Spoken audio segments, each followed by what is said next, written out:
É exatamente como é aquele filme? Não, o filme não tem nada a ver, aquele filme é... Vamos lá. Quando a Globo erra, de quem é a culpa? E quando o erro vem daquele que virou popstar justamente por causa dela? Isso mesmo, me refiro ao médico Drauzio Varella. Pois é, o homem que ficou famoso atendendo presos ganhou filme, aplausos e muito prestígio. Mas será que contaram toda a verdade? Meu nome é Rick Matvik e hoje falaremos sobre o filme Carandiru. É antigo? É, mas ao mesmo tempo é mais atual do que nunca. Sejam todos muito bem-vindos a mais um Mentiram pra vocês.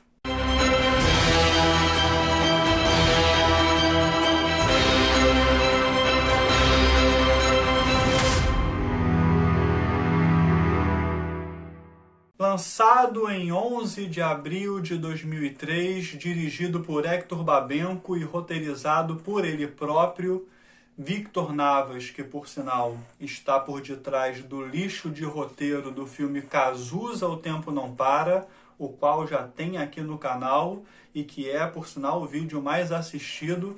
E lá eu mostro por que o roteiro do filme é um lixo. E por fim, Fernando Bonassi, que roteirizou nada mais, nada menos do que Lula, o Filho do Brasil, que eu estou devendo trazer para vocês, vou trazer ainda, mas por aí você já consegue definir do que se trata o Carandiru, né?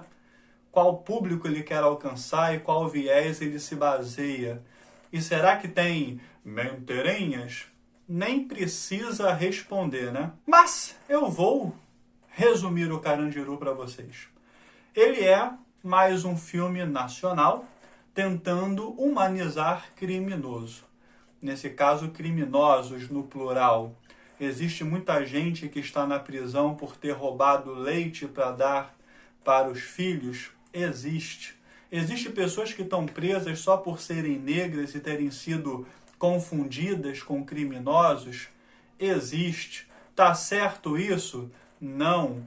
Mas a esmagadora maioria não vai presa à toa, não. Aí me vem Drauzinho meter que o travesti Lady Di é doce, meigo e boa gente, como se todos os travestis criminosos fossem assim, né? O filme ele embarca nessa de pintar criminosos como filósofos injustiçados, como se o presídio fosse uma colônia de sábios marginalizados por uma sociedade cruel. Vale lembrar que o mesmo Drauzio Varella e a Globo nos presenteou anos depois do filme com essa cena comovente. O problema é que esse trans, conhecido como Suzy, em uma segunda-feira do mês de maio de 2010, estuprou Fábio dos Santos Lemos, que à época contava com apenas 9 anos de idade, e logo após o ocorrido, com a finalidade de assegurar impunidade pelo crime anterior do estupro, ele matou o Fábio por meio de asfixia, ou seja, uma vítima indefesa, uma criança com a mínima capacidade de resistência. E aí você acha que acaba por aí? Não acaba não, meu querido. A própria tia da vítima da sociedade, Suzy, afirmou que a sobrinha já possuía um longo histórico de problemas e abusos que cometera no passado. E aí eu te pergunto, adivinha que problemas eram esses? Vamos lá. Roubo à mão armada, outro abuso sexual, dessa vez com uma criança de 3 anos, isso segundo a própria tia, tá? Ela também tentou estuprar o filho do irmão, que tinha apenas 5 anos, né? Uma flor de pessoa, coitadinha. Que pessoa injustiçada, né, Drauzio Varella? E aí a sua condenação injusta foi de 13 anos de reclusão para o crime de estupro de vulnerável. Pouquíssimo, diga-se de passagem, né, Brasil? Brasil! E 25 anos de reclusão para o delito de homicídio. Piorou. Tá bom para vocês? E assim, isso não é apenas um detalhe. Isso é o tipo de verdade que muda tudo, mas foi escondida. A lógica do filme é simples. Criminoso vira vítima e policial vira monstro. Não estou falando que eles agiram certo, mas filme brasileiro é sempre assim. Tropa de Elite foi feito para o Capitão Nascimento ser odiado, mas o tiro saiu pela culatra. Em filme brasileiro, o assassino tem traumas, o estuprador tem história triste, o traficante virou isso porque foi oprimido, não tinha opção. Temos também no filme, por exemplo, o detento interpretado por Milton Gonçalves, que é quase um sábio monge budista.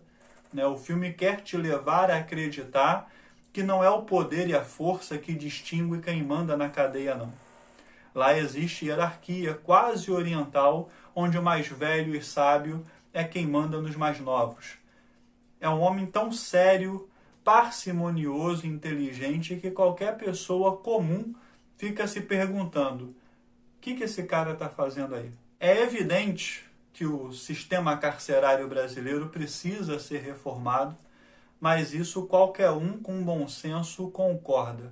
O problema é quando se manipulam coisas óbvias para falsificá-las, para elevar a heróis os bandidos e marginais que esse país tem. No entanto, transformar assassino, traficante, estuprador em vítima, como disse um crítico francês, em heróis positivos, como fez o Hector Babenco em seu filme, para mim, extrapola em muito a tão pregada liberdade de expressão ou o direito artístico de tratar apenas de determinados aspectos da realidade. A arte, ela não é... a arte e a liberdade, elas não podem e não devem conviver com a mentira, principalmente mentira desse tipo. O deputado Biratã Guimarães, mandante do massacre, sim, porque foi um massacre, disse estar indignado com Hector Babenco, segundo o coronel. Quem quer fazer um trabalho sério, no mínimo, tem de ouvir as duas partes. Nisso eu concordo, sou obrigado a concordar. O filme, disse ele, retrata apenas a perspectiva dos presos e as cenas são falsas, o que vocês vão ver que é verdade daqui a pouco, e nenhum policial sequer foi ouvido a versão dele. Em 2001, ele foi condenado em júri popular pela morte de 102 dos 111 presos assassinados na invasão, que conteria uma suposta rebelião entre dois grupos rivais da casa de detenção. Aí ele foi condenado a 632 anos de prisão, mas com direito a recorrer da pena em liberdade. Isso, para mim, é que é injusto. E não a prisão da coitadinha da Suzy, aquela bandida, assassina, pedófila, filha da puta. Somando tudo, a Suzy vai ficar presa por 38 aninhos. Já o Biratã ficaria preso por matar 102 presos criminosos. Novamente, tem gente lá presa porque roubou comida para comer? Tem, não estou dizendo que o que ele fez é certo. O que eu estou dizendo é que não dá para comparar estuprar uma criança, aliás, 3 crianças, até onde a gente sabe que pode ter sido mais, e uma delas ter sido assassinada a sangue frio, que também até onde a gente sabe foi só uma. Aí você quer comparar esse tipo de assassinato hediondo com 100 assassinatos de presidiário?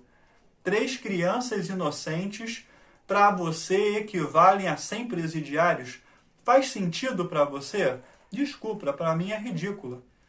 Desaprovo o que o Biratã fez, mandou fazer, mas para mim é ridículo a Suzy ter menos tempo de prisão do que o Biratã. Enfim, beneficiado pelo foro privilegiado da condição de parlamentar, em 2006, ano em que preparava a reeleição, o Biratã, acabou sendo absolvido pelo órgão especial do Tribunal de Justiça do Estado de São Paulo, que entendeu que o policial agiu durante a rebelião no estrito cumprimento do dever legal.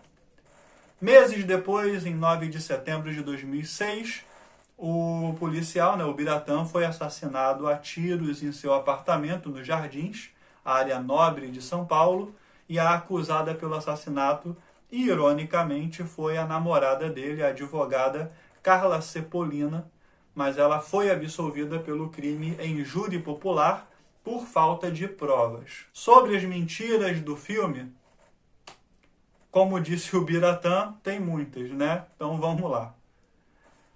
Por ser um filme feito sob a visão dos detentos, né, com um espetacular manejo de flashbacks que mostram as vidas dos detentos antes de entrarem no Carandiru, os crimes são sempre justificados, mas isso não explica a falta de humanidade gerada nas pessoas. Homossexualismo é motivo de piada, é cômico no filme. As drogas são permitidas, seguindo aquela linha de pensamento que o consumo de drogas é consequência da vida difícil. Eles não são maus, eles só não tiveram escolha, né, Suzy? Então, deve haver uma reforma para que não se droguem, mas como essa reforma nunca acontece, fica tudo do jeito que está, né? E pessoas como a Suzy do jeito que estão.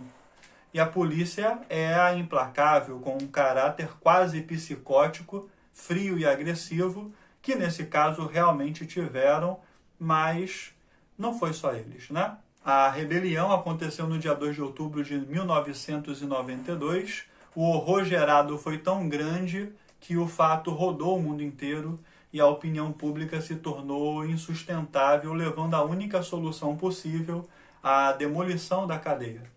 E aí eu pergunto, e as outras cadeias? Será que estão mais humanizadas agora? E aí eu também pergunto, por outro lado, será que uma criatura como a Suzy merece humanidade da nossa parte? Coloca nos comentários o que vocês acham.